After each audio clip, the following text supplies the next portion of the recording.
Hello दोस्तों, स्वागत है आप सबका अबीज मोटोटेक की एक और नई वीडियो में। आज थोड़ी बारिश हो रही है तो मैंने सोचा यार रोड साइड पार्क करके आपसे 2 मिनट के लिए बात कर लूँ। और जैसे कि आपने देखा है कि हमारा आज का वीडियो होने वाला है मेरी कार की फर्स्ट सर्विसिंग के बारे में कि सर्विस एक्सपीरियंस कैसा रहा, कितना टाइम लगा, कितना उन्होंने चार्ज किया, ये सब हम लोग डिटेल में डिस्कस करेंगे। उससे पहले मैं थोड़ी बात करना चाहूँगा Hyundai के सर्विसिंग के बारे में। तो थोड़ा आपको मैं पहले बैकग्राउंड दे दूं। मैं अभी बैठा हूं मेरे Hyundai Creta SX IVT variant में, जो कि मैंने यही साल में मार्च के महीने में खरीदा था। और Hyundai की तरफ से मुझे 3 फ्री सर्विसिंग ऑफर की जाती है। फर्स्ट सर्विसिंग आपकी 1200 से 1500 किलोमीटर के बीच या फिर 2 महीने कंप्लीट होने के बाद since the time of delivery. और सेकंड सर्विसिंग के आपके 10-10 हज़ार किलोमीटर के इंटरवल्स पे आपके सेकंड और थर्ड सर्विसिंग होते हैं। तो इसी प्रकार कुछ मेरी गाड़ी ने करीब 2 महीने बाद 1100 किलोमीटर्स कंप्लीट कर लिए थे, तो फर्स्ट सर्विसिंग का वक्त हो गया था। और इन 2 महीनों में मुझे Hyundai सर्विस सेंटर से, मेरे डीलर से दो तीन बार कॉल जाके गए। उन्होंने पूछा कि गाड़ी का परफॉर्मेंस कैसा है, कोई प्रॉब्लम तो है नहीं ना, कितना रनिंग हुआ है। बेसिकली एक सर्विस रिमाइंडर कॉल था कि आपको 2 महीने बाद कार की सर्विसिंग करानी है। तो वो एक एक्सपीरियंस अच्छा रहा। On the top of it, जैसे ही मैंने 2 महीने कंप्लीट हुए तो जहाँ पे मैं रहता हूँ वहाँ तो लॉकडाउन चल रहा था। तो आई वॉजंट श्योर कि ये सर्विस सेंटर अभी शुरू होंगे या नहीं, या फिर ये सर्विस कराएंगे कि नहीं, इसलिए मैंने जस्ट एक ट्राई किया। मैंने वो सर्विस एडवाइज़र को फ़ोन किया, मैंने उनसे पूछा कि मेरी सर्विसिंग ड्यू है, आज 2 महीने कंप्लीट हुए, क्या मैं सर्विसिंग के लिए अपनी कार ला सकता हूँ। तो उन्होंने तो मुझे तुरंत जवाब नहीं दिया। उन्होंने मुझसे आधा घंटे का टाइम मांगा। वो बोले कि कंफर्म करके मैं आपको बताता हूँ। आधे घंटे बाद उनका फ़ोन आया कि ठीक है सर, आप कल अपनी गाड़ी लेके आइए, हम लोग आपकी फर्स्ट सर्विसिंग है तो करा के दे देंगे, कोई प्रॉब्लम नहीं है। तो उस हिसाब से मैं नेक्स्ट डे अपनी कार लेके दोपहर के वक्त में चला गया। मैंने उनसे कहा था कि मुझे पिकअप एंड ड्रॉप सर्विस नहीं चाहिए, मैं खुद लेके आऊँगा गाड़ी, सर्विस कराऊँगा और मैं खुद ही लेके जाऊँगा वहाँ सर्विस सेंटर पे रुक के। तो दोपहर के वक्त में मैं कार लेके गया। मैंने उनसे बताया कि फर्स्ट सर्विसिंग है। और जैसे ही मैंने वो सर्विस सेंटर एंटर किया तो मैं थोड़ा शॉक था, क्योंकि वहाँ पे बहुत कम लोग थे, बहुत कम गाड़ियाँ थी, कोई कस्टमर्स नहीं थे। तो मुझे लगा कहीं मैं लेट तो नहीं पहुँच गया। लेकिन थोड़ा इंक्वायरी करने के बाद पता चला कि नहीं, आज वैसे ही अपॉइंटमेंट्स कम है और ये सेकेंड हाफ का टाइम है, तो यहाँ पे गाड़ियाँ कम होती है। तो we ran through the usual process. उन्होंने कार का जॉब कार्ड बनाया, पूरे डिटेल्स इंस्पेक्ट किए और फिर कार को सर्विस बे की तरफ लेके गए। Meanwhile I was waiting in the customer lounge, जहाँ से पूरा सर्विस बे मुझे दिख रहा था, पूरी तरह विजिबल था। तो मैं देख पा रहा था कि ये लोग फर्स्ट सर्विसिंग में एक्चुअली करते क्या है। तो जैसे ही उन्होंने कार अंदर लेके गए, उन्होंने पहले तो एक ओवरऑल इंस्पेक्शन किया पूरी गाड़ी का कि कहीं डैमेज तो नहीं है, all the lights and wipers and all these things are functioning well. Secondly फिर उन्होंने सारे अपने जो फ्रिक्शन पॉइंट्स होते हैं, जैसे कि आपके डोर हिंजेस या फिर बॉनेट के hinges and all these things, यहाँ पे उन्होंने ऑयलिंग और ग्रीसिंग किया। एंड उसके बाद उन्होंने कार को रैंप पे चढ़ाया। रैंप पे चढ़ा के नीचे से इंस्पेक्ट किया कि कहीं अंडर बॉडी डैमेज तो है नहीं ना, कहीं पे कुछ leakages, oil leakages, coolant leakages, ऐसी सारी चीज़ें तो नहीं है, ये कंफर्म करके फिर गाड़ी को सीधा वॉशिंग के लिए भेज दिया। ये जो पहले 2 प्रोसेसेस थे, जिसमें ऑयलिंग और ग्रीसिंग किया और फिर इंस्पेक्ट किया, इसमें हार्डली 10 से 15 मिनट लगे।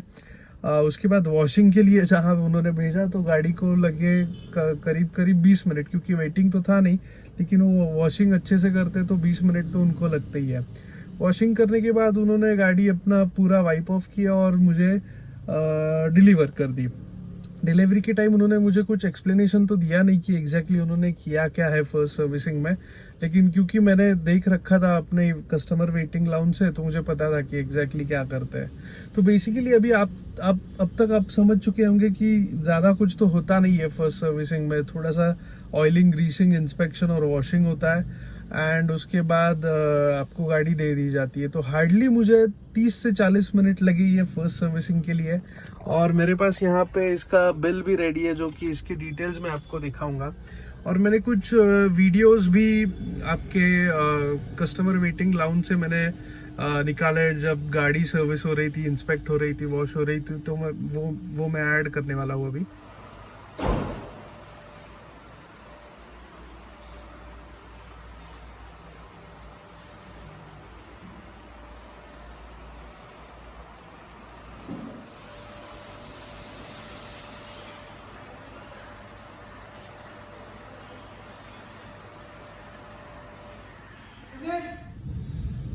ओके, तो अभी आपने देखा होगा कि सर्विस वे में कोई और गाड़ी नहीं थी, सिर्फ अपनी गाड़ी थी जिसपे काम चल रहा था।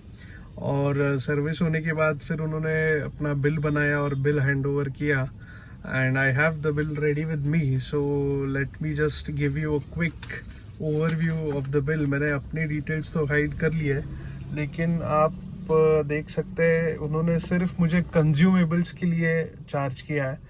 तो अगर आप ऊपर देख पा रहे हो, पार्ट इनवॉइस के नीचे उन्होंने लिखा है सर्विस प्लस। आई गेस ये आपका जो ग्रीस और ऑयल होता है वो सब उन्होंने इंक्लूड किया है, जिसके आपको लगे 325 रुपये करीब करीब।